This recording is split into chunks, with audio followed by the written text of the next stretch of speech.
On Sunday night, we talked about the biggest transactions of the offseason.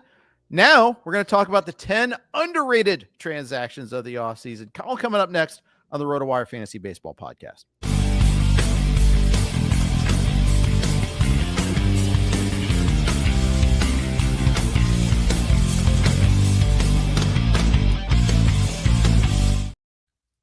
Hey everybody, welcome to the RotoWire Fantasy Baseball Podcast. Jeff Erickson here with Fred Zinkie. It is the return of Fred Zinkie. Everybody's excited about that.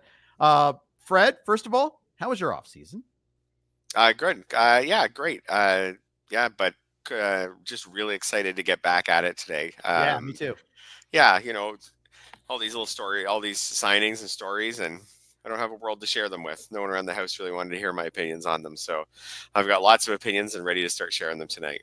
Good. Run into that all the time. Yeah. Before we launch into the main topic, what's your reaction to the big news? What you didn't get to have your take on Juan Soto or the Blue Jays or Roki Sasaki.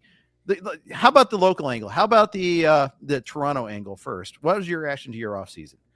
Yeah, the Blue Jays really had I don't know, like a lot of bad publicity. Well, they kind of became the butt of people's jokes on social media that, everybody almost signed with the Blue Jays. It's amazing. After a while, I stepped back and thought about it, and you caught more flack for trying to sign all these players and not getting a lot of them than some of the teams like the Cardinals or that just didn't try to do anything. So if the Blue Jays really just packed up, went on vacation at the start of the offseason, I think they would have had less bad publicity. In the end, the Blue Jays have, traded for Jimenez, signed Hoffman, signed Scherzer, signed Santander. They've done more than most teams in the offseason. Yeah. But they got so much bad publicity because of swinging and missing on Soto, Sasaki. But I mean, most teams didn't even put their hat in the ring on players like that. As a fan, I stepped back and thought, well, I guess I'd rather my favorite team made an effort. Even if they fell short. It didn't cost them anything to make an effort and fall short. Do you think some of that is because that they swung once at Ohtani last year and missed and then didn't do anything else? You think that might have something to do with it? Yeah, probably part of it. And it's part of it's just having had a disappointing season. So yeah, true. You're not going to get the benefit of the doubt. Yeah, when you had a disappointing season. I think the Miles Straw trade was the last. Oh man, yes, I gotcha. All right, welcome to Pun Nation, Fred. We're really back now. And you didn't even mean to do that. I think that was the straw that broke the camel's back, because through the short straw, all these can work. Yeah, because that trade actually did that. That wasn't just we talked to Juan Soto and we didn't get him. They actually made a trade that will now cost the team money for a player who shouldn't even really be on the team or in the majors. So that one was maybe a bridge too far for a lot of people. See, I didn't do it. I came up with another way to explain it. Yes. That one was probably a bridge too far for a lot of people because there was something tangible there where you're like, okay, well, if this team has a budget, they just lost something against the budget and didn't even get anything out of it. It was really weird how they didn't make that trade, just have it ready to go. Okay, Cleveland, when Sasaki calls and says we're his team, we pull the trigger on this. Yeah. So whereas making the trade first, they must have been pretty sure that they were going to get him. But anyways, I think that one was because something tangible that was bad happened to the team. That seemed to maybe put people over the top. But in the end, the Blue Jays had a pretty good offseason. They did do a handful of things. With the PECOTA standings came out a couple of days ago, and they were right there. They were ranked right around the last playoff spot. So yeah, I think they're maybe unfairly punished, even if they don't do anything else. For sure. Are they done? Is there a Pete Alonso possibility, an Alex Bregman possibility? I think so. I would bet against it. And I think they're done from a pitching side. I would love to see them sign something on the hitting side, even how I wouldn't be Randall Grichuk, but how he signed today, 1 year, $5 million. I'd love them even to do something like that, just a depth piece. I think the Jays could probably use that, maybe in the outfield. But I would bet against Alonso or Bregman, but I do think it's a possibility. I do think Ross Atkins' job hinges on how the Blue Jays do this year. So Sure. I'd be interested to know if their number one priority right now is to sign Alonso or to sign Guerrero. Yeah. Like if it's to get Vladdy extended before the season starts. Can you not do both? Of course, yeah, you can definitely. Yeah, you can. I'd just be interested to know if what the within their front office what the biggest push is right now. Sure. Grichuk is in that going rate of like spare outfielders. We're going to talk about these. Let's launch into it. Our headline topic, the 10 underrated offseason transactions. Number 1, Austin Hayes to my Reds. You like this signing? I didn't say I liked it. I just said it was underrated. I thought it was underrated in that, first of all, it's not like last year's Reds logjam, but you combine this with the Gavin Lux acquisition, and all of a sudden the Reds, it's not crowded, but it's certainly full. If you look at roster resource, they have Christian Encarnacion-Strand on the bench. I think if Encarnacion-Strand looks like himself during spring training, he'll be in the lineup. So then you look at, okay, well, where maybe Gavin Lux is on the bench, maybe Spencer Steer goes to the outfield, and maybe Jake Fraley's on the bench or something like that. So it does create a situation where I think Cincinnati's more full. Also, I guess with Austin Hayes, like, I think I'm done being suckered into Austin Hayes as like I did this in Baltimore several times. But Austin Hayes still under 30, and it's a great park to hit him. Yeah, it is. It is. I think that he'll be okay. I'm with you though. I don't want to be suckered into this too much. I think he's one of those, like, you're in a draft champions type of league. You start them in a 7-game homestand. You bench them whenever they're on the road. The problem is, like, okay, you're not going to get this 5 games against lefties in a given week, and that's what he'd really be best at there. You never have the platoon advantage, and I dislike those a little bit. For sure. So, do you think there's a chance that he's an everyday player for them? Maybe. I think, like you, I think he has his limitations. He's been an everyday player, and he's kind of being priced like he's not an everyday player now. He and Grichuk are the same cost, basically 1 year, $5 million, basically. That's a platoon player, and it's the wrong side of a platoon, maybe platoon plus. I mean, Jake Fraley, does he still hold much value? There's a whole lot of 700 OPS in this lineup, and Hayes is one of those. I think Encarnacion-Strand will eventually play because I think he's going to be a guy that is better than that, or at least has the possibility of being better than that. I think, but I hate that he's on the wrong side of the platoon. And Fraley's got to be able to hit. Candelario, that could play itself out at some point in time too, but that means Marte's back into the picture a little bit there. Currently roster resource has Steer at first base, which I'm not sure is going to stick. I think they'd rather him be in left field, but maybe the Hayes deal does that. Maybe Lux. I do like Lux at that ballpark. I think Lux can hit. I think the one thing he can do is hit right-handed pitchers in that ballpark. That's one that put it this way, I'd much rather take my chances on Lux for a roster spot than Hayes. Mm-hmm.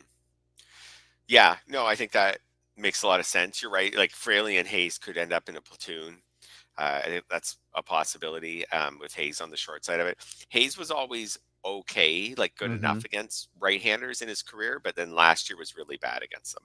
And then Fraley, is typically, as you'd expect, has consistently been a lot better against righties. Like I said, Hayes didn't have dramatic splits most seasons, but last year he did. I think between Fraley, Lux, Hayes, Candelario, and Encarnacion-Strand, one of those guys is going to be terrible. At least one of those guys is going to be terrible, and then one of those guys will be better than you think too. Yeah, for sure. But I was going to say one of those guys will be an easy fit for the Reds to just not play that much because he'll get off to a slow start and have a 600 OPS at the end of April or something. Probably. And slow starts are likely in cold weather too. So I think that's always something to watch for a little bit there. And between all those guys, someone will be hurt. Add in TJ Friedel, like all those players I just named all the outfield, DH, first base types, like someone will be hurt at all times. Promise this isn't a Reds cast or a Jays cast, but we are going to go Reds adjacent here. Jonathan India gets dealt to the Royals for Brady Singer. Yeah, so I thought that was I thought it was an interesting move. The more I did some writing about Jonathan India this offseason, I think Kansas City's park isn't a bad fit for him. Hmm. India doesn't hit the ball hard, but what he does do is he doesn't strike out much and he walks a fair amount. Um, and Kansas City's park, it doesn't really help with power, but it does help with collecting base hits. So you get someone who might hit leadoff. So at first I Right. was like, oh, Jonathan India going from a great, the really superficial fantasy analysis of it, going from a hitter's park to not a hitter's park. This isn't good for Jonathan India. Well, it might take away a couple home runs. Um, but I thought to myself, like, maybe it boosts his batting average a bit. And we're talking about someone who could hit leadoff Right. in front of Bobby Witt, in front of Sal Perez, in front of Vinny Pasquantino. That's the more I thought about it, the more I warmed back up to India and liked him at least as much as when he was on the Reds. But like I say, my first like surface reaction was, oh, just leaving Cincinnati going to Kansas City is not good for a hitter. India's skill set, I'm not so sure. I think it might be fine for him. He's one of the few guys that'll take a walk on that team. Yep. So, I mean, from that standpoint, 11% walk percentage is the projection according to Steamer.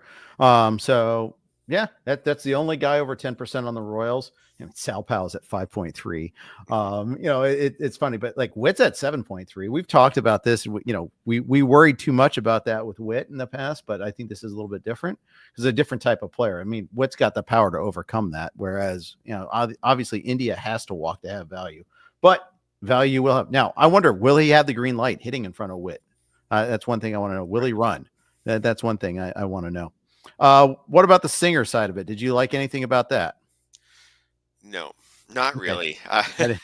um, Tell us how you really feel. No. I cannot. No, I'm talking to a Reds fan, right? No, it's okay. I don't like it either. I'm fine I don't. with you. You know what? I understand why the Reds did it. Like the Reds wanted just another guy to soak up.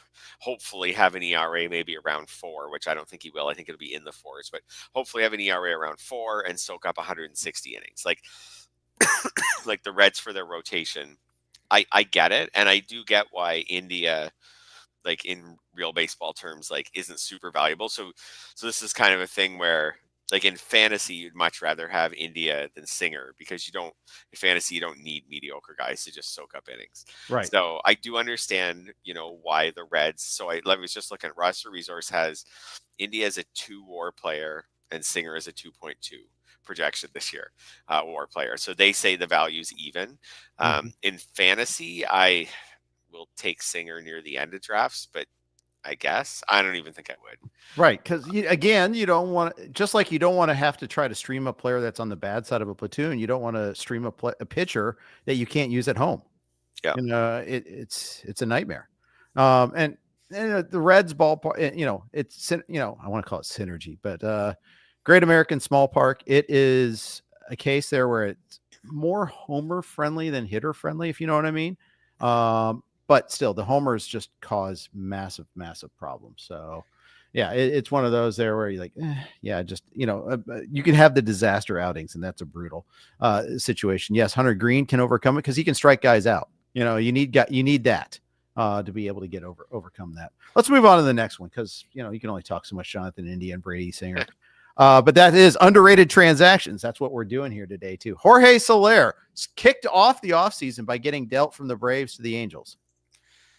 Yeah, this one kind of flew under my radar when it first happened. Like I didn't really think much of it. But then, the more I stepped back and looked at it, ample playing time available for Soler with the Angels. And it's actually a pretty decent park to hit in for power. So, the more I looked at it, I was like, okay, maybe there could be something here. Like, again, like the Angels, I don't like the Angels lineup that much. I guess I can see a path where it could be okay. Like, obviously, the path is that Mike Trout stays healthy. Zach Neto returns from injury faster, at the early point of his timetable. I guess I can see the path. I think Nolan Schanuel has potential. I saw the more I wrote about him in the offseason, like he's at that. Schanuel's one of those guys who he got on the job training in the majors at an age when all of his peers were still in the minors. So he knows how to get on base.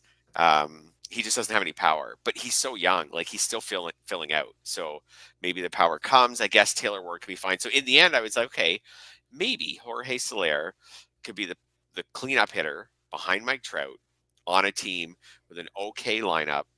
I mean, we've seen from Soler before, like I mean, a long time ago, we got a 48 homer season, but we got a 36 homer season just in 2023. Mm-hmm. We got a 27 homer season in 2021.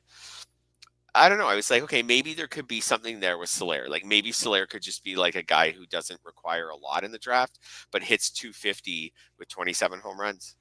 Yeah, at first I thought this was like a sneaky Braves trade. Oh, they're getting rid of the name brand player. They're getting Griffin Canning. I'm going to be all over Griffin Canning. Oh, and then they DFA'd him, and he's now a Met. Right. But Right. no, the Braves were just trying to clear salary, I guess, a roster Yeah. spot. Yeah. They didn't. I think who was it that said this too? That having Soler and Ozuna on the same team just doesn't work because Soler really is not an outfielder. He's the DH. So that has a lot to do with it too, I guess. Yeah, absolutely. The Braves wanted a more complete player. They ended up using that space to get Jurickson Profar. Yeah. Right. So they're happier with Profar, better outfielder. They feel like more of a complete player. They think he can repeat some of a lot of what he did, or some of what he did at least last season. But yeah, like I said, from a fantasy perspective too, like we've talked a lot. I hear a lot of talk about how you can get speed throughout your draft. So when you're past pick 200, if you're thinking you need home runs, like maybe for some teams, I think Soler could be a fit. I agree. And he's going to hit cleanup. Like he's going to hit rate as long as he's hitting fine. Like he's going to hit because he's got that veteran power hitter vibe to him. Like they're not going to hit him like seventh or something like that. I'm going to be racking my brain to find late power, late speed, late Right. this, late that. Cause I haven't written this up yet, but I had a disaster year last year, really disaster season last year. And there was a consistent thread. I didn't have enough hitting. Almost all of my bad teams all struggled with hitting. I think of my teams, I think only 2 of them had more hitting points than pitching points. It was almost always short on hitting. So I'm trying to think of the right strategy to address it because you can't ignore pitching. And in some leagues, I did load up on early hitting and then tried to catch up on pitchers, then maybe missed out on some mid-round hitters. I don't know. I didn't find the right formula last year. And so that's something I'm going to be working on. Right. And I always think like if like you're saying, like your hitting wasn't good enough last year, so you have to trace back. Yeah. Did you not spend enough on hitting? Did you spend enough, but you spent it, you felt like in the wrong parts of your draft? Or did you just pick the wrong guys? Yeah. Probably yes. The plan was good, but I just, my first round pick in every league was Julio Rodriguez or something. Like my plan was fine. I just picked the wrong guys. Like I think I can have the right draft plan, the same draft plan as last year, and do better just by, some guys really led me astray. Yeah. Let's move on to the next one. Chicago Cubs. They did a lot. We spent some good amount of time already talking about the Kyle Tucker trade, the Ryan Presley trade, anybody that came over from Houston, basically, and even the Cody Bellinger trade on the other way. But one that went under the radar that you think might be a little interesting, gum up the works perhaps, is Colin Rea going over to the Cubs. Yeah, I definitely don't think it's interesting in a good way. But you add between him and Matt Boyd in the offseason. So you've got a team that's got Shota Imanaga, Justin Steele, Jamison Tyone, all rotation locks. Mm-hmm. Now you've got Boyd, who is a rotation lock after they signed him. So that's 4. Javier Assad is in the mix for sure. He had a good half year and then really tailed off. We'll see what happens in spring training. And then I'm not sure what they'll end up doing with Colin Rea. Like I said, like he's not a big signing by any stretch of the imagination, but it makes me worry about Ben Brown because I think Ben Brown is a cool sleeper. But I would have really liked to have seen Brown just battling Assad for that last rotation spot. So now you've got Brown, you've got Assad, and you've got Colin Rea if everyone's healthy. So Colin Rea signed a 1-year, $5 million deal. I guess if he ends up in the bullpen, then sure. But he's hardly pitched in the bullpen in his career. A little bit, but not a lot in his career. Mm-hmm. He could be a swingman at the start of the year. He's certainly not really good. But you know what? We know what happens with some of these teams. Like they like to hoard pitching So a guy like Colin Rea gets your fifth starter job because last year he threw 167 innings, hit a 4.29 ERA, and it allows him to put Ben Brown in the minors or in a swingman role or something and limit his innings at the start of the year. Like, we know the way teams like to hoard pitching because they just know as the season goes along, they're going to need it. So they just want to have more and more pitchers. So I get why the Cubs at $5 million for 1 year. It's like the pitching version of the Randall Grichuk signing, like just to have more depth.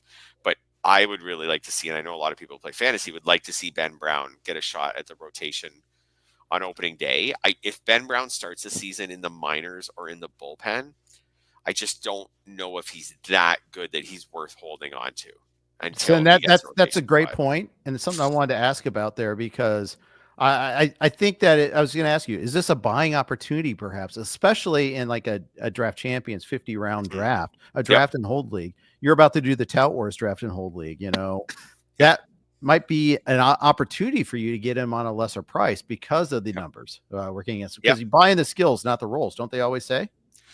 Absolutely. So I think it's Ron Chandler who came up with that, years ago.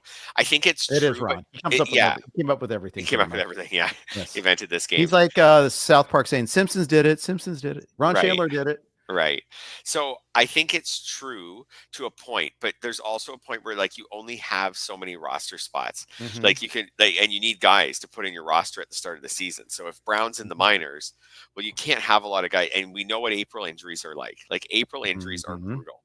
So it's hard to wait on guys, when once you get some April injuries. So how about this? When we draft labor in a couple weeks, sure, I could justify taking Ben Brown late because there's so much that can happen during spring training.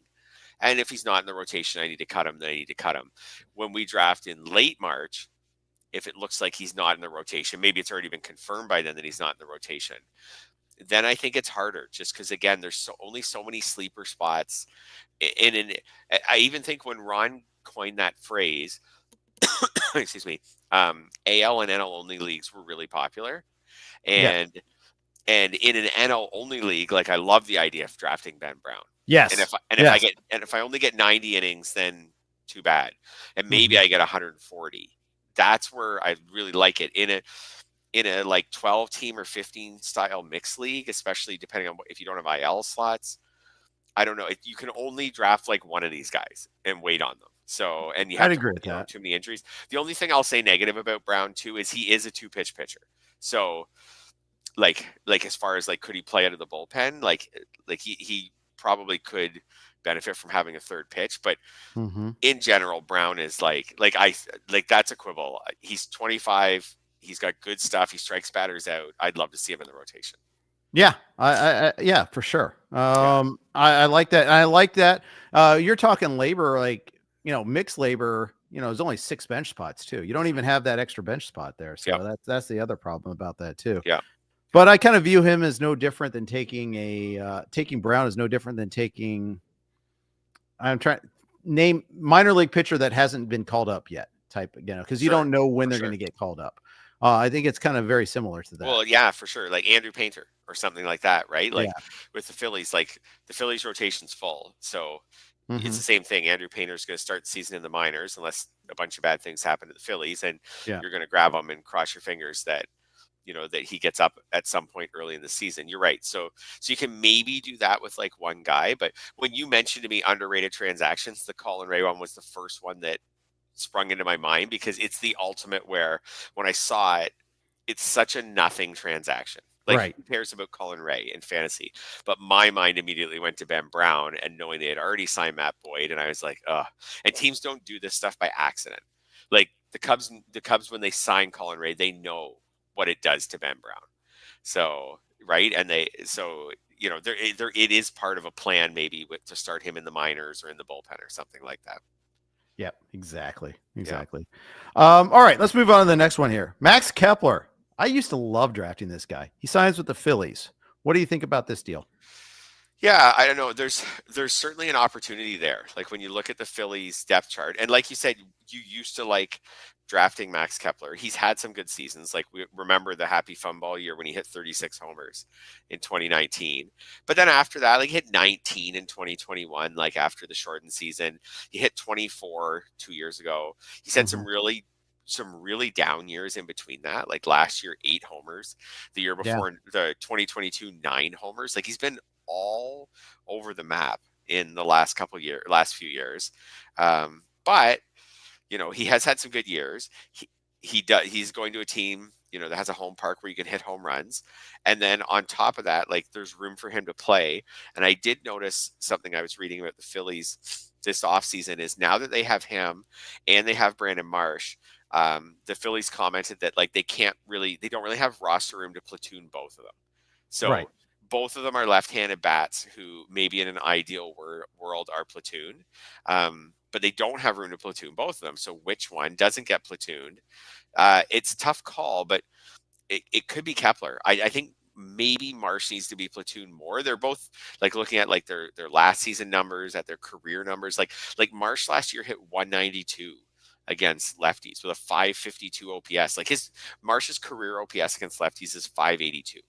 So that's a lot worse than Kepler's, which is 655. It's almost 100, well, about 70 points worse. So just looking at the OPSs, if you need to platoon one of them, you need to platoon Marsh, and then you leave Kepler in the lineup. Well, Kepler hasn't had that many chances to be a full-time player, right? And play every day. So he's interesting to me if the Phillies do write him out. And I haven't looked at ADP for him this year, but I've got to assume he's super cheap.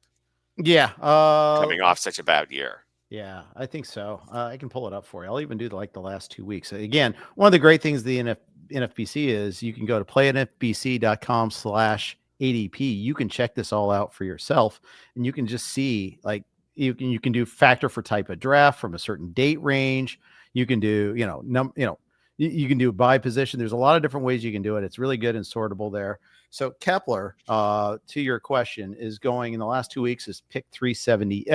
Player number 378. Average pick is 457. Now, that the average pick thing is a little weird because anything that's outside of the top, draftable players in a 12-teamer is going to have a weird number. I usually go by the 370. What you said, the 378, like the number on the left. Ordering. Yes, totally. But either way, that's just a bench player.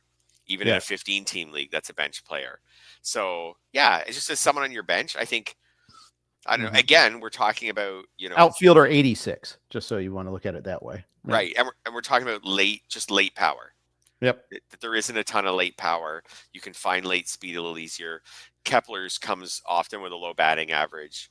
So I'm not super hyped on him, but how about this? That was just a transaction that put him back on my radar. After last season going so poorly, the 8 home runs, the 682 OPS, he was kind of off my radar. I didn't think this was like as good of a role as he was going to find in free agency coming off that type of season. For him to get one of the better offenses in baseball and possibility of an everyday job, and at least on roster resource, which isn't their actual batting order. Like, he's not at the very bottom. They have him 6th. Right.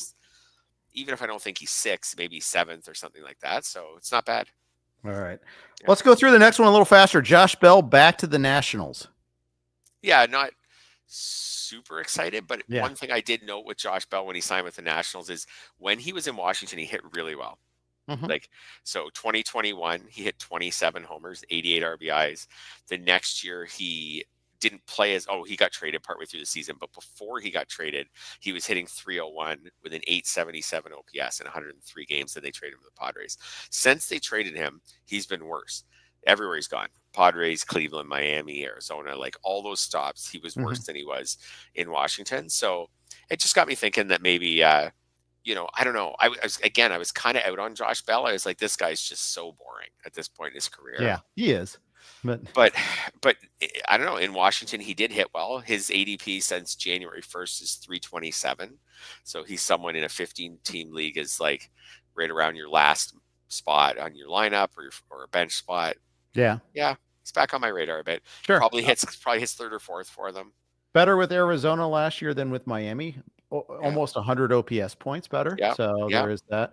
The thing is, it's going to be weird. He's probably just going to be a DH this year because they subsequently, they previously dealt for Nathaniel Lowe. Mm-hmm. So he doesn't really have a spot at first base unless Lowe goes to DH. But it kind of aces out someone like Juan Yepes, who probably could have been aced out anyhow. It's fine. But I know some people will know Brooke no Yepes slander. I apologize for that.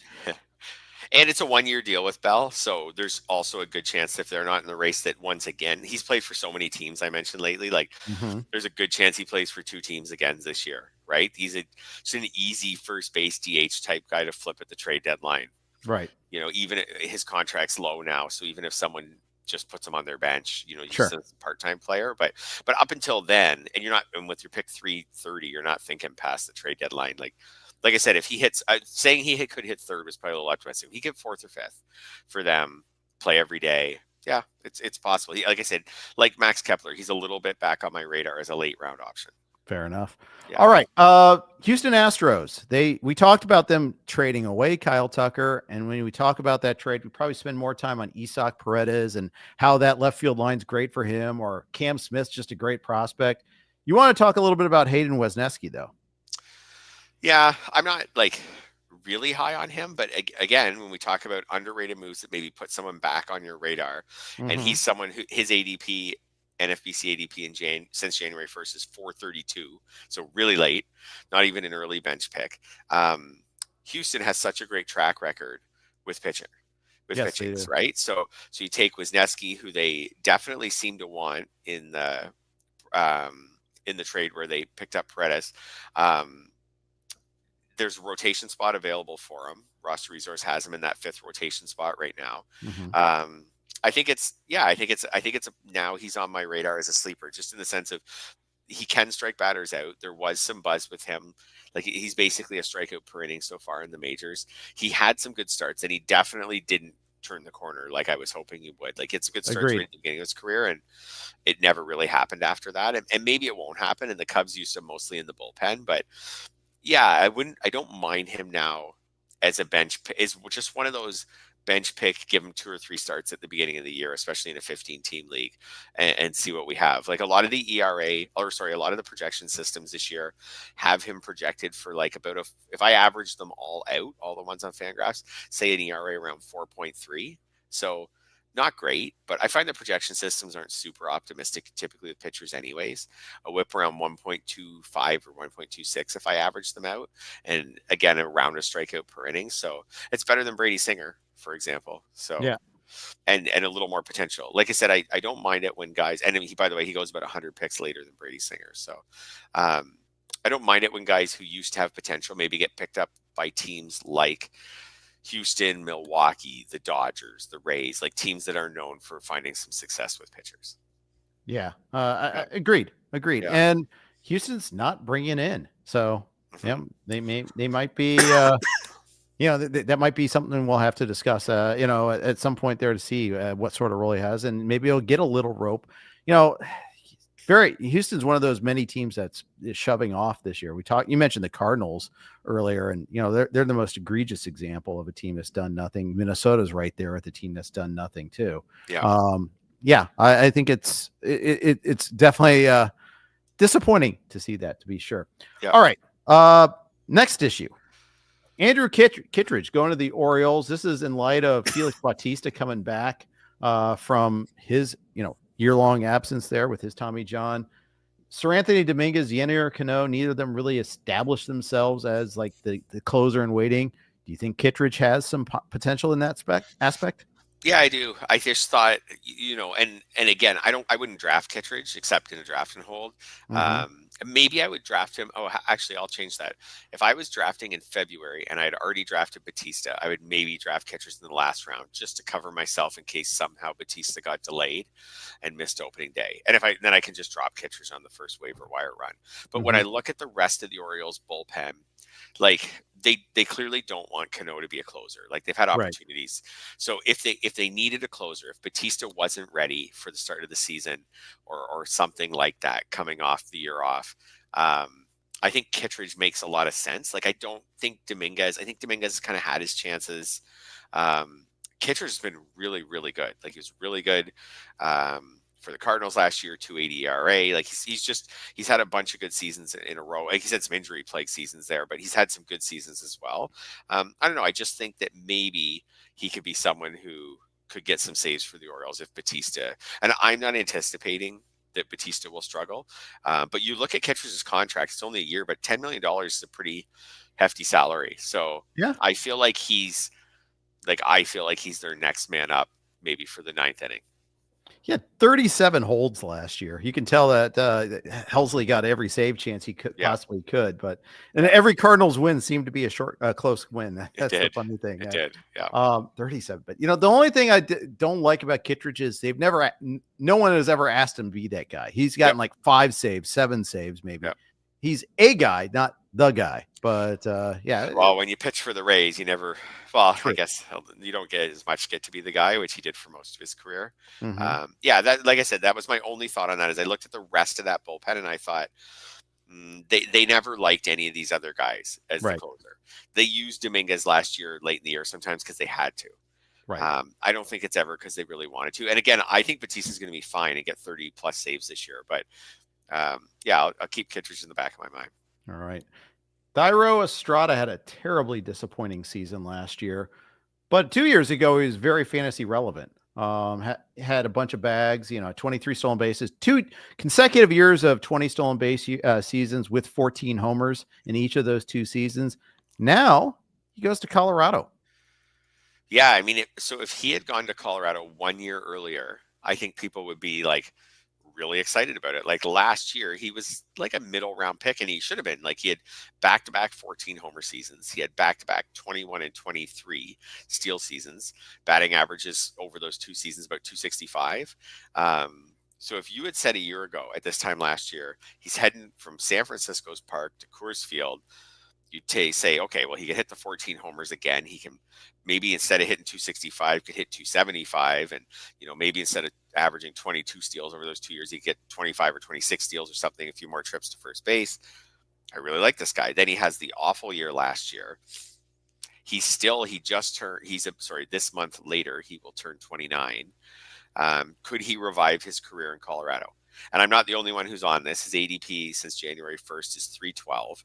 So he's a late round pick, but other people are interested in him just as a possible cheap source of stats across the board. Yeah, he wasn't going to be on my radar at all this year until this happened. And now, yeah, he could even hit higher in the lineup. Like he probably won't, but he used to hit high in the lineup for the Giants. Like, it's not like this team is loaded. Like I get that Brenton Doyle's going to hit high in the lineup, probably Tovar because he's young and part of the future. But yeah, I don't know. Estrada could hit decently high in the lineup if he gets off to a good start. I guess you just have to decide if last year, like what happened to this guy? Is he washed up all of a sudden? Like the Cubs got rid of him, and the Giants got rid of him. And I do remember when the Giants got rid of him, they actually said some really positive things about him. Like they liked him. He's a hardworking guy, and they liked him. Like it. Did they DFA him or did they? They did. They released him in the end. Yeah. So I kind of, when they were getting rid of him, I was like, sorry, like if you like this guy and he's just having a miserable year and he's in his 20s, like why are you releasing him?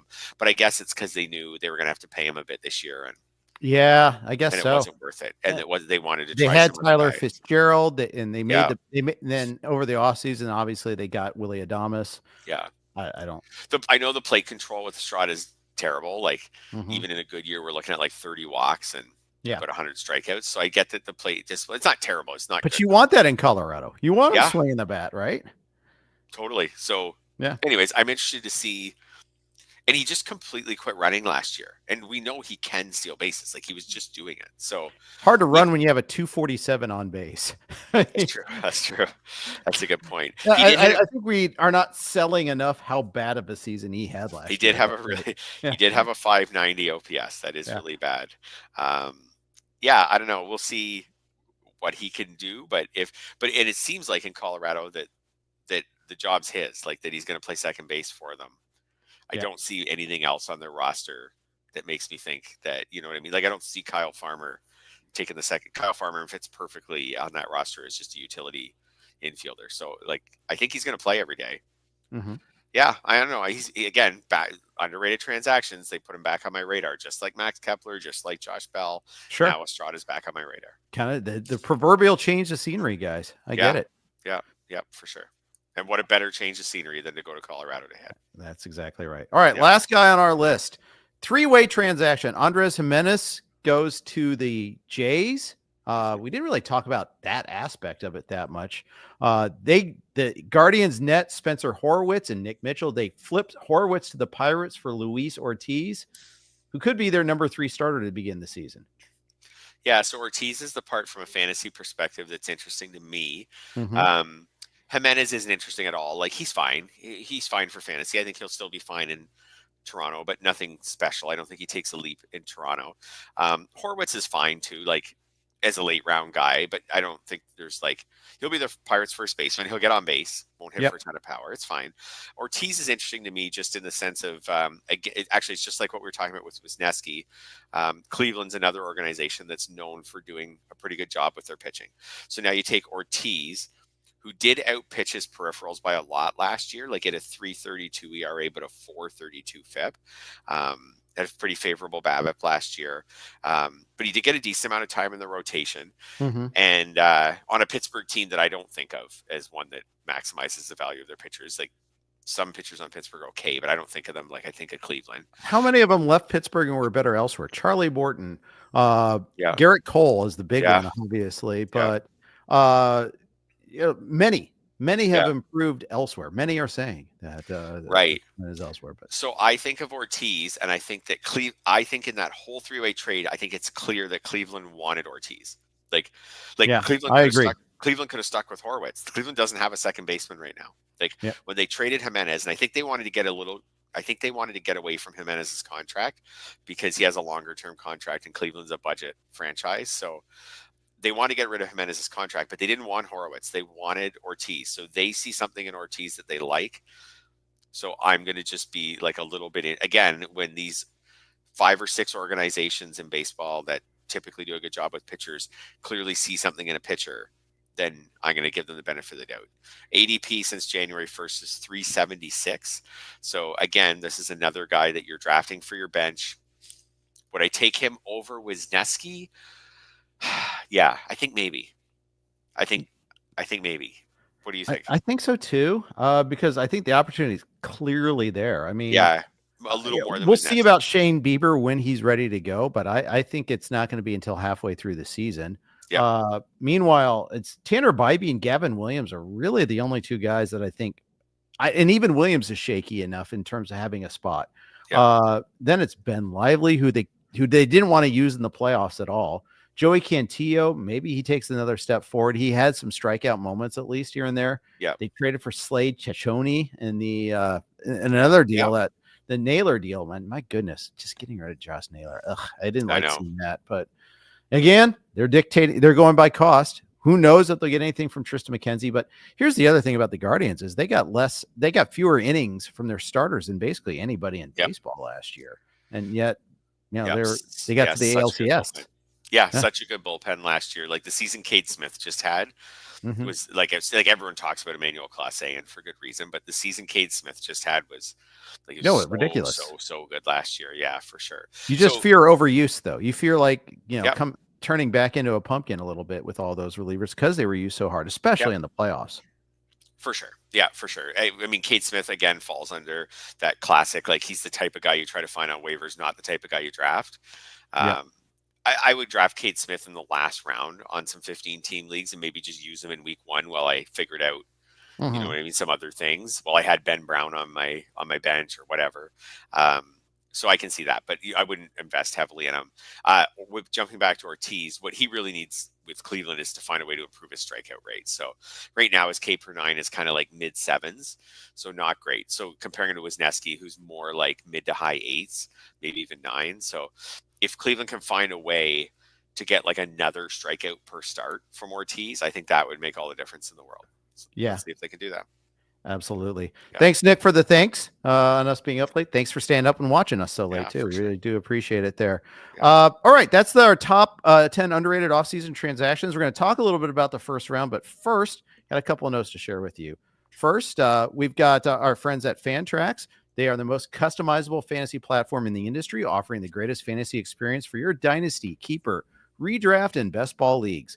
Coming from another service, Fantrax makes it easy. Fantrax can import any of your current leagues and customize if needed. We'll be doing the drafting portion of the Trout Wars draft and hold on Fantrax again this year.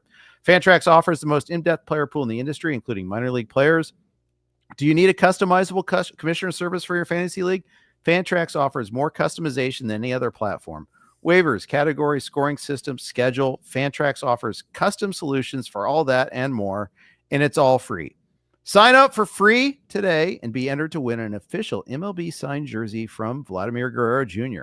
Simply go to fantrax.com/rotowire and sign up today. That's fantrax.com/rotowire. Fantrax, the home of fantasy sports. We're also brought to you by the good folks from over at Edge Boost. Have you ever had your debit card declined or had to call your bank at 3 a.m. in Vegas?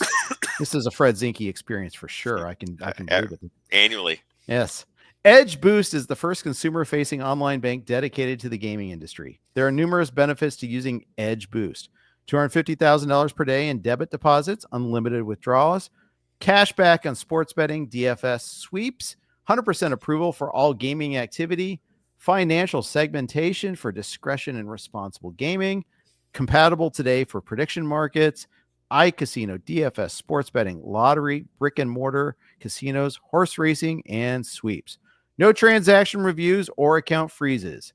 Visit edgeboost.bet today and use promo code ROTOPOD. That's promo code ROTOPOD. Big thanks to both Edge Boost and to Fantrax. We're also on the Blue Wire Network. Okay, Fred, we're looking at the first round because I know you love looking at the first round. I mean, it's, can't resist. You roll out of bed and you're trying to tell your wife, oh, man, I really don't think Fernando Tatis Jr. should be a first-round player. Actually, I agree with you, and you finally have an outlet for it here. Let's talk a little Fernando Tatis Jr. because I am super concerned about him.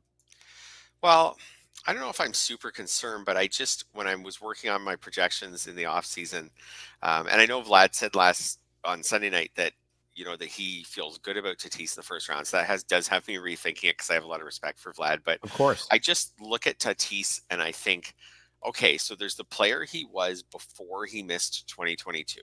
So before that, he was consistently all 3 seasons in the 900s for OPS. Amazing. Then he misses a season due to both suspension and injury. So, okay, now there's 2 concerns there. How is he after injury?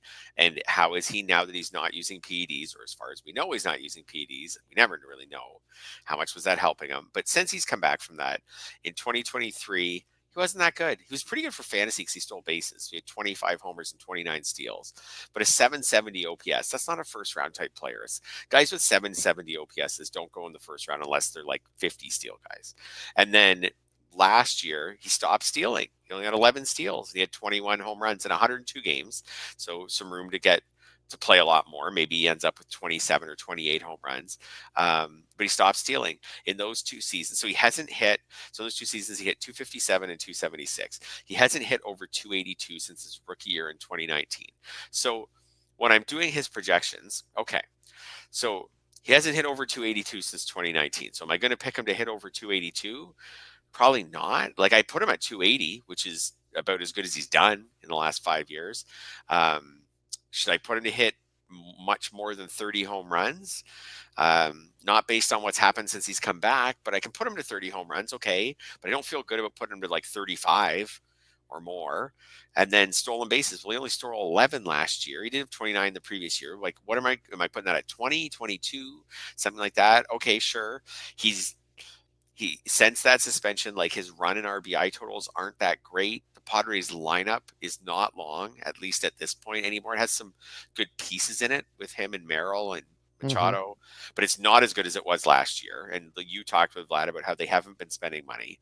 Like, unless they add to it, it seems like the kind of lineup where pitchers are going to feast on the bottom half of it, and it's not going to turn over quickly. I don't know. I just am having trouble figuring out why I would draft Tatis, where his NFBC ADP since January is 10th.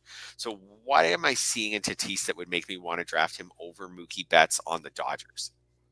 Switch them teams, I'll take Tatis. But why would I draft him? You know what I mean? Over Right. Mookie Betts on the Dodgers. Why would I draft him maybe even over Lindor, who's been a 30-30 player, is in a lineup that's at least now that has Soto is like a better lineup. I don't know. I just don't see it. I more have him in the second round. I've got Churio over Tatis. I'm so glad you brought this up. And yes, I'm gonna. So do I. I have Churio over Tatis as well. I'm gonna draft. And here's the thing: I might draft Tatis over where my numbers have him. Yep. But Fred, my numbers have Tatis. This is going to shock you. Okay. I have him at 29 on my numbers. Wow. Okay, so I'm not quite that low, but I have him as the 17th hitter, and then I throw 2 or 3 pitchers in there, so I'm kind of more around like 20th. Yeah, and some of this is how do you value pitching? I mean, that's part of the tricky part there. I mean, this is my first pass numbers I was looking at too. I've since adjusted some players here and there, but I had Jarren Duran valued higher than Tatis. I don't know if I draft that way, but there you are. There it is. I mean, Freddie Freeman over him, Jazz Chisholm over him. Jazz Chisholm, yeah, you can get. If you get excited about Jazz Chisholm, his fantasy value, like in projections, can skyrocket. Like with what he did with the Yankees last year. Like I felt myself having to pull back a bit on Chisholm and be like, okay, this guy's had a ton of injury issues. I'm not sure if I'm going to go this heavy on him. But you're right. These guys like Duran, Chisholm, because you can quickly project them for 35 steals. And then you've got Tatis at maybe like 20 to 25. So they've got like that 10, 12, 15 steal bonus. And then in power, these guys like Chisholm and Duran, they're not that far behind what Tatis has been doing. Right. So again, if Vlad's stance or anyone's stance is just like Tatis is still pretty young and he's talented, and Tatis is just he's 26 this year, 26 now. Like if their stance is just like, I think Tatis is going to get back to being a 900 OPS guy. Like I don't know why it hasn't happened the last 2 years since the missed season, but he's going to get back to being a 900 OPS guy. Okay, sure. Yep, for sure. You can put him there. But we haven't seen anything since he missed that season that indicates that he's the old 900 OPS guy. And he did miss the season for 2 significant reasons between the injury and the PD suspension. Basically, if you're doing a projection of Tatis and it involves recent stats, you're going to end up with a number similar to you and I. More similar to yours. So for me to get him up to being the 17th hitter, I felt like I had to be optimistic on him. Yeah. And I'm not prepared in that lineup to project him for like 100 RBIs or something. How many games did you give him for that matter?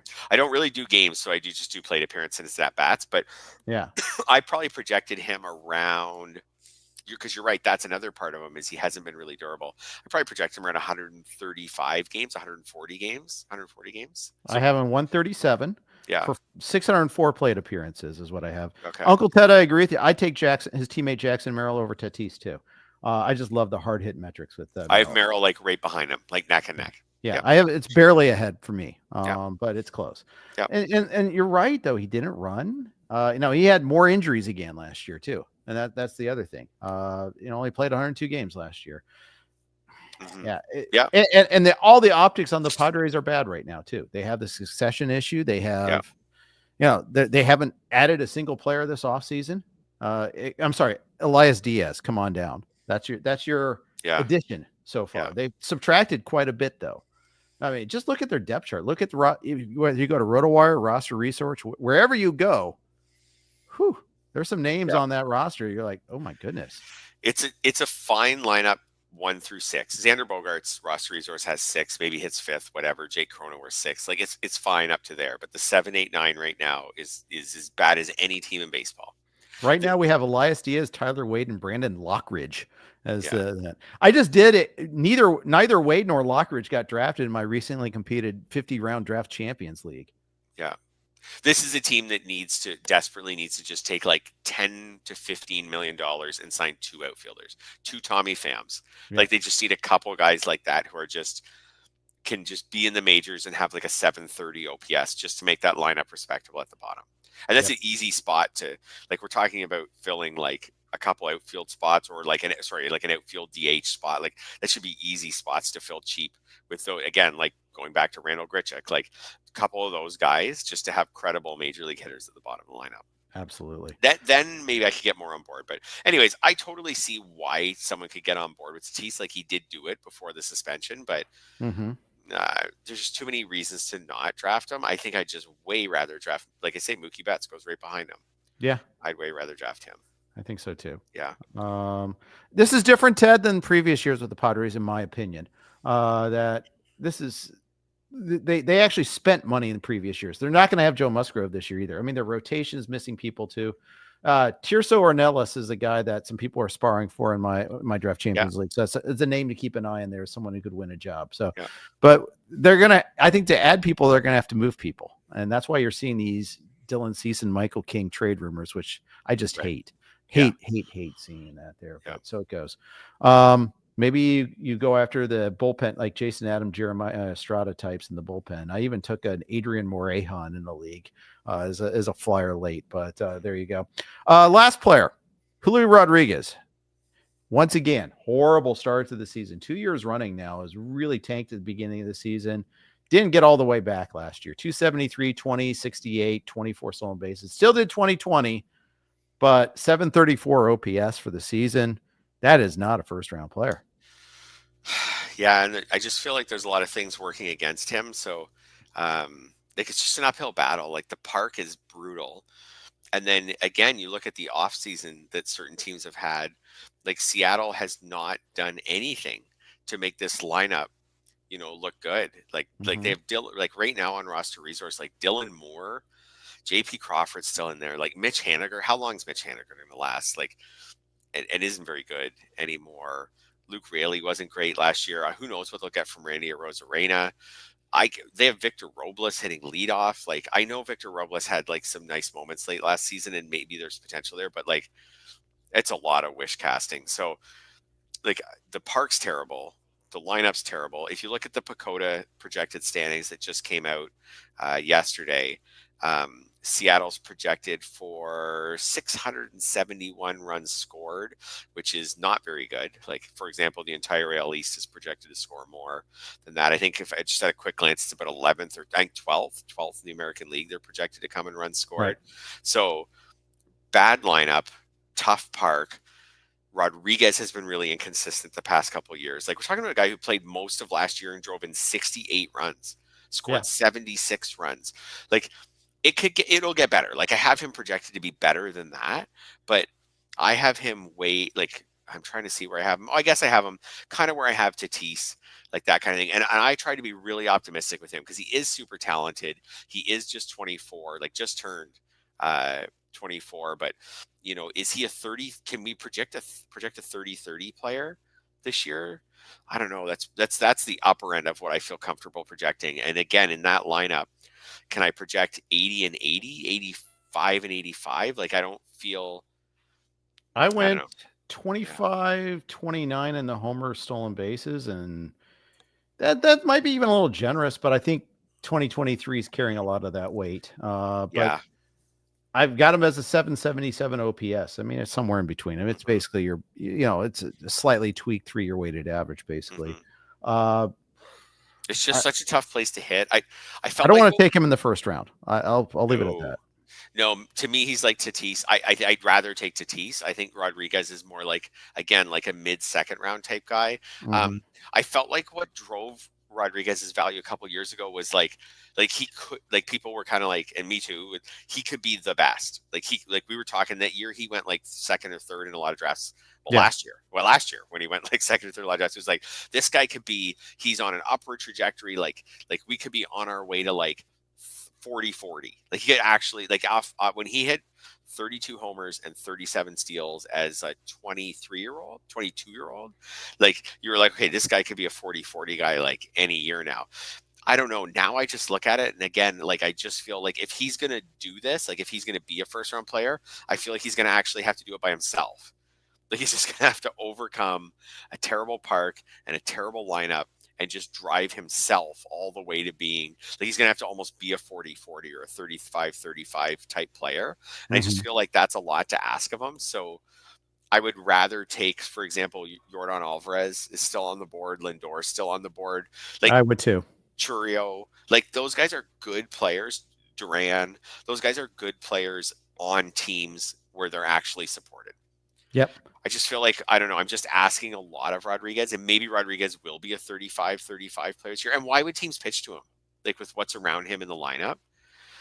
Like why not just why would teams really pitch to him? Why not just make him, let him have a few walks, whatever, and let Randy Arozarena and Luke Raley and Mitch Haniger try to beat you? I agree. Yeah. The fact that Mitch Haniger is still on the roster, I mean, and Mitch Garver, I mean, see, they did their ads last year. They've done nothing this year. Yeah. Another team that's a do nothing team. I mean, I'll change my tune if they go and sign Pete Alonso, although I don't wish it upon Alonso to end up there. But but if they sign him, they sign Bregman, anybody. That's because they have such a good rotation. It's so disappointing. It's such a waste. It's the best rotation in baseball. Yep. And they're just they're just wasting it. Yeah. Now, a question is, would it be the best rotation in a neutral ballpark? I don't know.